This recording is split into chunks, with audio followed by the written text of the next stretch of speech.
Elman müəllim, buyurun. Havalı seçkin nəticələri, bax, indiki nəticələri proqnozlaşdırılan idi. Çünki hər kəs bilirdi ki, seçkilərdə Paşinyan, onun partiyası qalib gələcək. Amma söhbət onun üstünə gedir ki, bu qalibiyyət hansı miqyasda olacaq? Əsas məsələ bu idi. Çünki erməni xalqı 2021-ci ildə məğlub, kapitulyant Paşinyana səs vermişdisə, üstündən 5 il keçdikdən sonra niyə də ona səs verməməli idi? Ya, bu baş verdi.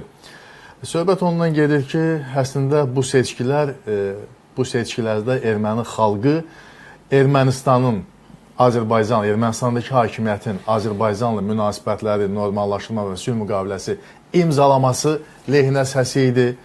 Bu xalqın səs verməsi, erməni xalqının səs verməsi Paşinyanın Türkiyə ilə münasibətləri normallaşdırma və sərhədləri açmaq siyasətinə verilən dəstək idi. Və eyni zamanda səslərin əksəriyyəti Paşinyana o baxımdan verilmişdi ki, onun Avropa inteqrasiya siyasətinə dəstəkləmək anlamında idi.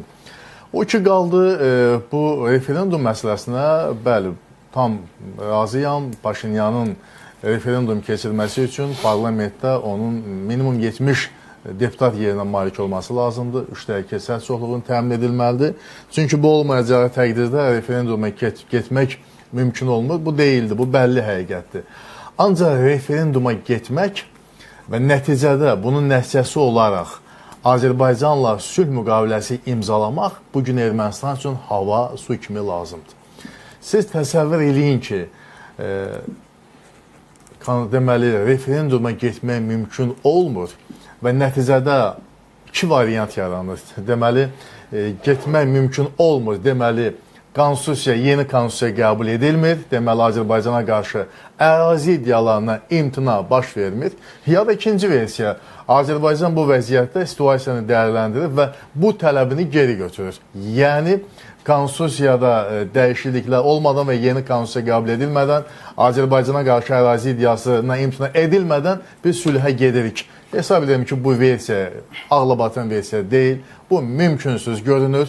Azərbaycan dövlətinin və ona ali siyasi rəhbərliyinin bu məsələlərlə bağlı prinsipial, qətiyyətli mövqeyi var ki, mütləq Ermənistan Rus Konstitusiyasının preambulasından Azərbaycana qarşı ərazi iddialarını götürməlidir. Əks halda elə Vaşinqtonda keçən il avqustun 8-də elə sülh müqaviləsi imzalayardıq da. Yəni, bu məsələ dəyişməz məsələdir. Mənə elə gəlir ki, bu reallığı nəzərə alıb Paşinyanın seçkilərdən dərhal sonra verdiyi bir bəyanatı yaddan çıxarmaq olmaz.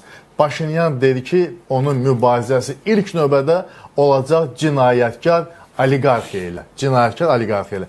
Deməli, söhbət kimdən gedir? İlk növbədə Robert Köçəryan və onun kimlərdən gedir? Mənə elə gəlir ki, istisna deyildir ki, bir müddətdən sonra Robert Köçəryana və onun digər tərəfdaşlarına qarşı cinayət işi açılsın və nəticədə hətta parlamentdə onun əleyhtarların sayı azala bilər. Belə olan vəziyyətdə ola bilsin ki, fərqli mənzərə olsun və 3/2 səs toplamaq və nəticə etibarilə yeni konstitusiyanın qəbulu mümkün olsun. Yəni, istənilən halda çıxışlar var. Hətta bu olsa da belə, bizim hörmətli yeganə xanımın da, Sahib mənim də dediyi kimi məsələ uzandı.